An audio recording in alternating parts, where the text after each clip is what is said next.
চাকরি বাতিল মামলায় নয়া তথ্য দিতে চায়, নয়া নথি দিতে চায় এসএসসি। সুপ্রিম কোর্টে নয়া নথি দিতে চায় 26,000 চাকরি বাতিলে।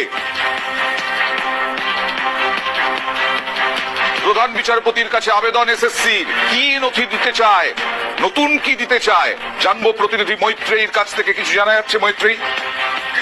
দেখো, এসএসসি তরফ থেকে সে বিষয়ে উল্লেখ করা হয়নি, কিন্তু আজকে প্রধান বিচারপতির বেঞ্চে এই বিষয়টি, এই আবেদন এসএসসি তরফ থেকে জানানো হয় যে তারা নতুন করে কিছু নথি তারা সর্বোচ্চ আদালতের সামনে তুলে ধরতে চায়। যদিও এই এসএসসি তরফ থেকে এই আবেদনে যথেষ্ট উষ্মা প্রকাশ করেন প্রধান বিচারপতি সঞ্জীব খান্না।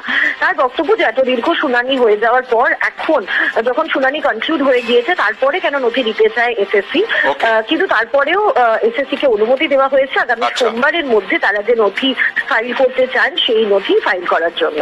বেশ।